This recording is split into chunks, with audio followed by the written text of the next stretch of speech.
அடுத்து அம்பத்தூர் ஏதோ பேச்சு வந்ததாகவும் இப்ப டி நகர்ல வந்து நிக்கிறதாகவும் சொல்லப்படுது. சார் ஆளுக்கு 2 தொகுதி கேட்க போறாங்களாம், ஆளுக்கு 2 தொகுதியில் வேட்புமனு போட போறாங்களாம், எல்லாரும் 2 தொகுதியில் நிக்க போறாங்க போல இருக்கு. இதுல எத்தனை தொகுதி ஜெயிக்க போறாங்க என்னன்றது அவங்கள பொறுத்த வரைக்கும் என்ன, அதாவது தொகுதி வந்து 234 தொகுதினா 234 தொகுதிக்கும் நிக்கிறதுக்கு ஆள் இல்லைன்றது நமக்கு தெரியும். 234 தொகுதியில் ஓட்டு போறதுக்கு ஆள் இருக்குன்னு அவங்க நம்புறாங்க சார், ஓட்டு போறதுக்கு ஆள் இருக்குன்னு நம்புறாங்க.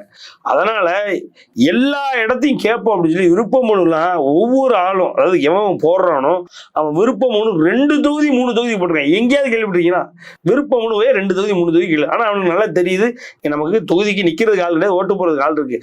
10,000 5,000 15,000 20,000 அதை புறத்தி வாங்கிடுவோம் அப்படின்னு சொல்லி அவங்க நினைக்கிறாங்க. ஸோ அதனால வந்து அவனுக்கு தோன்ற இடம் இந்த ஆர்கே நகர் இருக்கு இல்லையா, ஆர்கே நகர்ல இந்த மரி வில்சன்னு, ஏன்னா அங்க அவருக்கு ஆபீஸ் இருக்கு, அதனால ஆர்கே நகர் அவருக்கு வேணும்னு கேட்கறாராம். விஜய் என்ன அப்படின்னா அவரு பெரம்பூர் இல்ல வேலைச்சேரினா பக்கத்துல வந்து வேலை பார்த்துட்டு போயிடலாம் அப்படின்னு. இது அவர் வந்து பக்கத்துல எம்எல்ஏ ஆயிட்டு பக்கத்துலேயே வந்து எல்லாத்தையும் முடிச்சுக்கலாம் அப்படின்றாராம். அப்படி இல்லைன்னா பெரம்பூர் கேட்கறாராம். பெரம்பூர்னா அவருக்கு ஈஸி வின்னு, அங்க இருக்கிறவங்க எல்லாருமே அது அவங்களும் வந்து ஒரு மாற்றத்தை விரும்புறவங்க, அதனால அப்படின்ற மாதிரி சொல்றாங்க. ஆதவர்ஸ்னா எக்மோர் கேட்கறாருன்றாங்க.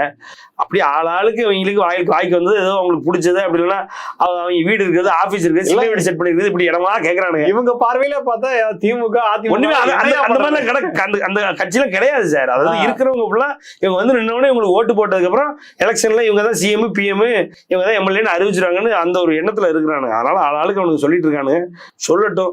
ஒண்ணும் இல்லை சார். இந்த இப்ப வியாழக்கிழமை வர எலெக்ஷன் வியாழக்கிழமை லீவு போட்டு இவனுக்கு எல்லாரும் ஊருக்கு போகணும், அதுவே இவனுக்கு பெரிய டாஸ்க்.